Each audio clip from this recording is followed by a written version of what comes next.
Students, welcome to all. My name is Deepmala Ramcharan and today we will start NCERT class 7th, Civics, chapter 2nd, Role of the Government in Health. स्वास्थ्य में सरकार की भूमिका part 3। Last lecture video में हम निजी स्वास्थ्य सेवाओं और सार्वजनिक स्वास्थ्य सेवाओं अर्थात प्राइवेट हेल्थ फैसिलिटीज़ और पब्लिक हेल्थ फैसिलिटीज़ के बीच अंतर के बारे में पढ़ रहे थे। हमने पब्लिक हेल्थ फैसिलिटीज़ के बारे में पढ़ा था और आज हम प्राइवेट हेल्थ फैसिलिटीज़ अर्थात निजी स्वास्थ्य सेवाओं के बारे में पढ़ेंगे। तो आइए शुरू करते हैं। प्राइवेट हेल्थ फैसिलिटीज़, निजी स्वास्थ्य सेवाएं। There is a wide range of private health facilities that exist in our country. हमारे देश में कई तरह की निजी स्वास्थ्य सेवाएं पाई जाती हैं। A large number of doctors run their own private clinics. बड़ी संख्या में डॉक्टर अपने निजी दवाखाने चलाते हैं। In rural areas, one finds registered medical practitioners. Urban areas have a large number of doctors, many of them providing specialized services. There are hospitals and nursing homes that are privately owned. There are many laboratories that do tests and offer special facilities such as X-ray, ultrasound, etc. There are also shops from where we buy medicine. ग्रामीण क्षेत्रों में पंजीकृत चिकित्सा व्यवसायी RMPs, registered medical practitioners, ये जो है full form आपको याद रखना है। ग्रामीण क्षेत्रों में RMPs बहुत से मिल जाते हैं। शहरी क्षेत्रों में बड़ी संख्या में डॉक्टर हैं जिनमें से बहुत से विशेषज्ञ सेवाएं प्रदान करते हैं, जैसे कुछ आपके थायराइड के स्पेशलिस्ट हो गए हैं या कुछ आपके जो है साइकोलॉजिस्ट हो गया या कुछ आपके जो है टीबी स्पेशलिस्ट हो गया। इस तरह से जो है हर रोग के स्पेशलिस्ट आपको शहरों में मिल जाते हैं। Then urban areas have large number of doctors. Urban areas में, शहरी क्षेत्रों में बड़ी संख्या में डॉक्टर्स हैं जिनमें से बहुत से विशेषज्ञ सेवाएं आपको प्रदान करते हैं। निजी रूप से चलाए जा रहे अस्पताल और नर्सिंग होम भी शहरों में उपलब्ध हैं। काफ़ी संख्या में प्रयोगशालाएं, लैबोरेटरीज हैं जो कि परीक्षण का काम करती हैं, ब्लड टेस्टिंग वगैरह करती हैं। इसके अलावा हमें एक्सरे, अल्ट्रासाउंड जैसी बहुत सी सेवाएं भी प्रदान करती हैं। ऐसी दुकानें भी हैं जहां से हम दवाइयां खरीद सकते हैं। As the name suggest, private health facilities are not owned or controlled by the government. जैसा कि इनके नाम से ही ज्ञात होता है, निजी स्वास्थ्य सेवाओं पर सरकार का स्वामित्व अथवा नियंत्रण नहीं होता। Unlike the public health services in private facilities, patients have to pay a lot of money for every service that they use. सार्वजनिक स्वास्थ्य सेवाओं के विपरीत निजी स्वास्थ्य संस्थाओं में मरीजों को हर सेवा के लिए बहुत सारा धन खर्च करना पड़ता है। Today the presence of private facilities can be seen all around. वर्तमान में निजी स्वास्थ्य सेवाएं चारों ओर दिखाई देती हैं। In fact now there are large companies that run hospitals and some are engaged in manufacturing and selling medicines. Medical shops are found in every corner of the country. अब तो बड़ी बड़ी कंपनियां भी अस्पताल चलाती हैं। कुछ कंपनियां दवाओं को बनाने और बेचने में भी लगी रहती हैं। शहरों के कोनों कोनों में दवाओं की दुकानें देखी जा सकती हैं। Health care and equality. Is adequate health care available to all? स्वास्थ्य सेवा और समानता, क्या सबके लिए पर्याप्त स्वास्थ्य सेवाएं उपलब्ध हैं? In India, we face a situation where private services are increasing. हम भारत में ऐसी स्थिति का सामना कर रहे हैं जहां निजी स्वास्थ्य सेवाएं तो बढ़ रही हैं, परंतु सार्वजनिक स्वास्थ्य सेवाएं नहीं। What is then available to people are mainly private services. ऐसी दशा में लोगों को मुख्यतः निजी स्वास्थ्य सेवाएं ही उपलब्ध हो पाती हैं। These are concentrated in urban areas. ये शहरी क्षेत्रों में केंद्रित हैं। As these services are run for profit, the cost of these services is rather high. Medicines are expensive. Many people cannot afford them or have to borrow money when there is an illness in the family. Private health services का मूल्य भी काफ़ी ज़्यादा होता है। इनकी दवाइयाँ बहुत महंगी होती हैं। बहुत से लोग तो उन्हें खरीदने में भी समर्थ नहीं हो पाते। इसीलिए जब परिवार में बीमारी होती है तो उन्हें ऋण लेना पड़ता है। In order to earn more money, these private services encourage practices that are incorrect. कुछ निजी सेवाएं अधिक से अधिक धन कमाने के लिए प्राय ऐसे कार्यों को प्रोत्साहित करती हैं जो सही नहीं होती। At times, cheaper methods, though available, are not used. For example, it is common to find doctors prescribing unnecessary medicines, injections, or saline bottles, when tablets or simple medicine can suffice. कई बार सस्ते तरीके उपलब्ध होने पर भी उनके प्रयोग नहीं किए जाते। प्राय देखा जाता है कि कुछ चिकित्सक डॉक्टर्स जरूरत से ज़्यादा दवाइयाँ, इंजेक्शन या सलाइन आदि की सलाह देते हैं ताकि उन्हें ज़्यादा धन प्राप्त हो सके, जबकि साधारण इलाज फीस के लिए पर्याप्त होता है। In fact, barely 20% of the population can afford all the medicines but they require during an illness.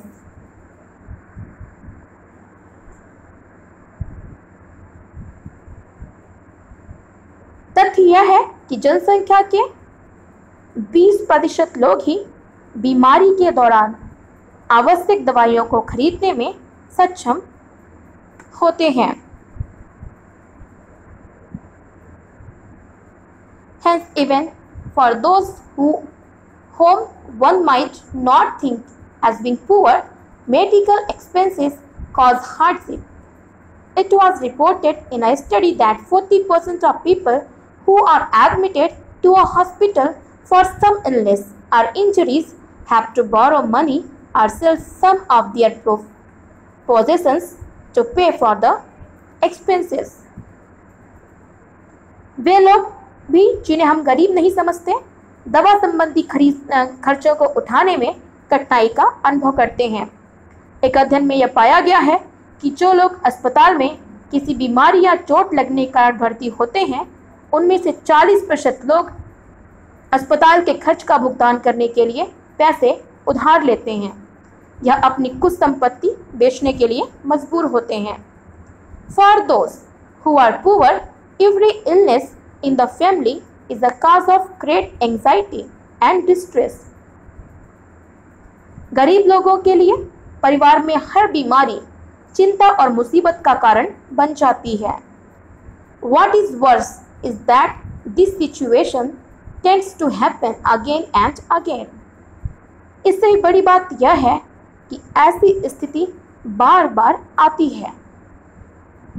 Those who are poor are in the first place undernourished. These families are not eating as much as they should. गरीब लोग पहले ही पोषण की कमी का शिकार होते हैं। ये परिवार उतना भोजन नहीं खाते जितना इन्हें खाना चाहिए। They are not provided basic necessities like drinking water, adequate housing, clean surrounding, etc., and therefore are more likely to fall ill. The expenses on illness make their situation even worse. गरीब लोगों को जीवन की आधारभूत सुविधाएं जैसे पीने का पानी, घर के लिए पर्याप्त जगह, साफ वातावरण तक उपलब्ध नहीं हो पाता और इसीलिए इनके बीमार पड़ने की संभावना भी अधिक रहती है। बीमारी पर होने वाले खर्चे से उनकी हालत और भी अधिक बदतर या खराब हो जाती है। Sometimes it is not only the lack of money that prevents people from getting proper medical treatment. कभी-कभी केवल पैसा ही लोगों के बेहतर इलाज में बाधक नहीं होता। Women, for example, are not taken to a doctor in a prompt manner. Women's health concerns are considered to be less important than the health of men in the family. Many tribal areas have few health centers and they do not run properly. Even private health services are not available. उदाहरण के लिए महिलाओं को तुरंत इलाज के लिए doctor के पास नहीं ले जाया जाता। कई आदिवासी क्षेत्र तो ऐसे हैं जहां पर स्वास्थ्य केंद्र यानी हेल्थ सेंटर्स भी बहुत ही कम हैं और वे भी अच्छी तरह नहीं चलाए जाते। वहां निजी स्वास्थ्य सेवाएं भी उपलब्ध नहीं हैं। What can be done? क्या किया जा सकता है? There is little doubt, but the health situation of most people in our country is not good. इसमें कोई संदेह नहीं है कि हमारे देश में लोगों के स्वास्थ्य की दशा अच्छी नहीं है। It is the responsibility of the government to provide quality health care services to all citizens, especially the poor and the disadvantaged. यह सरकार का दायित्व है कि वह अपने सभी नागरिकों को, विशेषकर गरीबों और सुविधाहीनों को गुणात्मक यानी अच्छी स्वास्थ्य सेवाएं प्रदान करे। However, health is as much dependent on basic amenities and social conditions of the people as it is on healthcare services. Hence, it is important to work on both in order to improve the health situation of our people.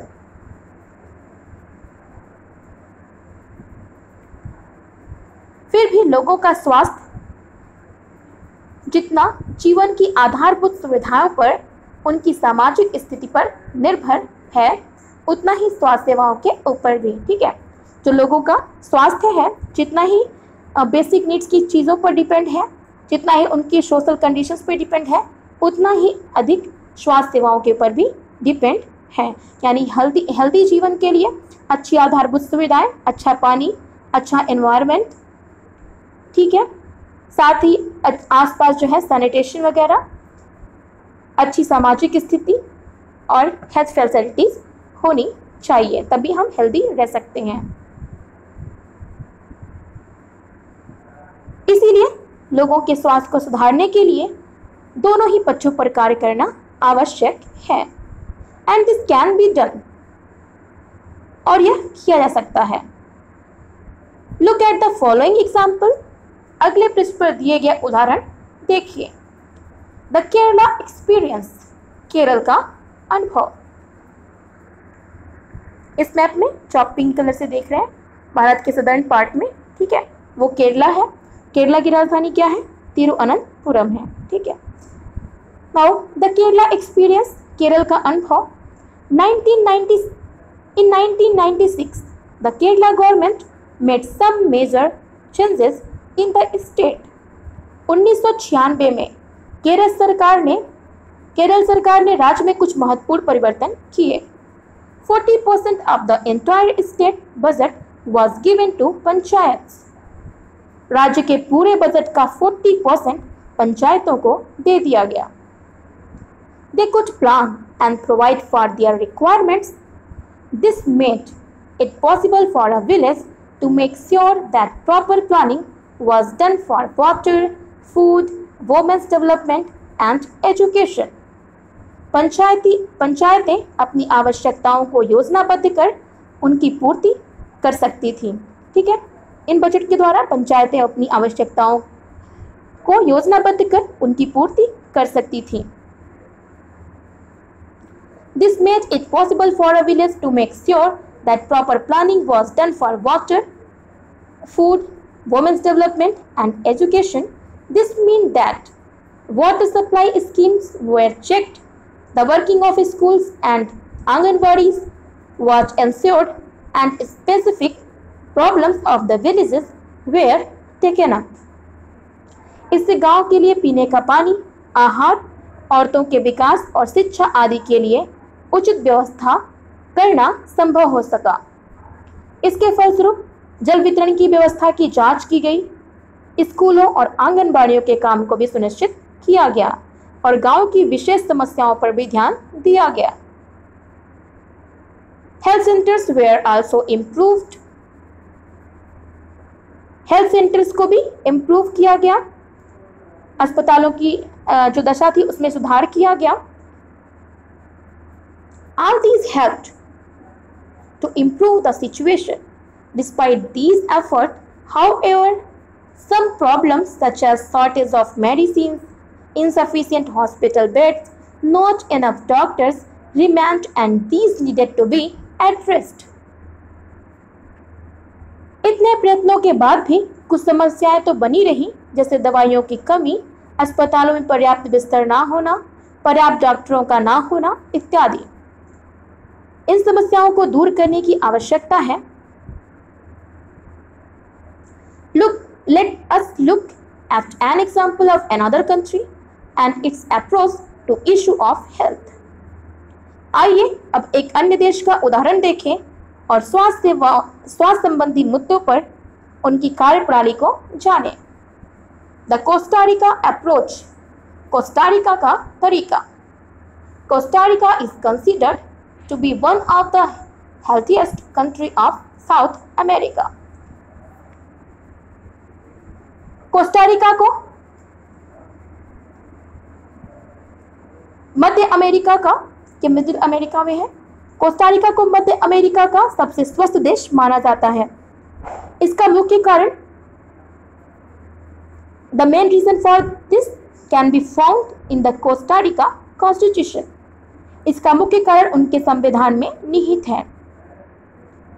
Several years ago, Costa Rica took a very important decision and decided not to have an army. कई वर्षों पहले Costa Rica ने एक बहुत महत्वपूर्ण निर्णय लिया था कि वे देश में सेना नहीं रखेंगे।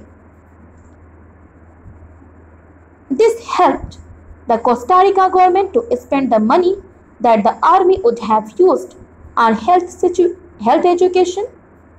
education and other basic needs of the people.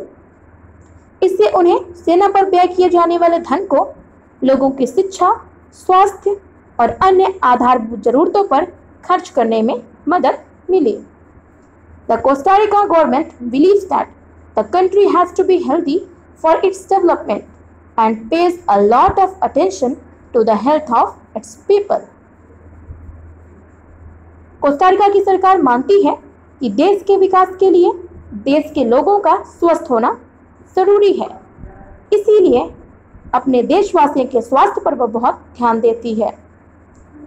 The Costa Rica government provides basic services and amenities to all Costa Ricans. For example, it provides safe drinking water, sanitation, nutrition, and housing.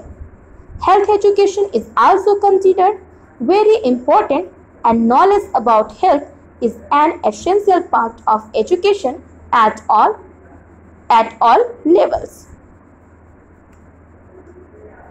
Costa Rica की सरकार अपने सभी निवासियों को स्वास्थ्य के लिए मूलभूत सेवाएं और सुविधाएं प्रोवाइड कराती है, जैसे पीने का स्वच्छ पानी, सफाई, पोषण और आवास। स्वास्थ्य की शिक्षा को भी बहुत महत्वपूर्ण माना जाता है और सभी स्तरों पर स्वास्थ्य संबंधी ज्ञान शिक्षा का एक जरूरी भाग बनाया गया है। तो इस तरह से हम देख सकते हैं कि सभी देशों की सरकारों ने अपने अपने हिसाब से लोगों को हेल्थ फैसिलिटीज प्रोवाइड कराई है। ठीक है, तो ये था पब्लिक हेल्थ फैसिलिटीज और प्राइवेट हेल्थ फैसिलिटीज में डिफरेंस। आज के लिए बस इतना ही, ये चैप्टर खत्म हो चुका है।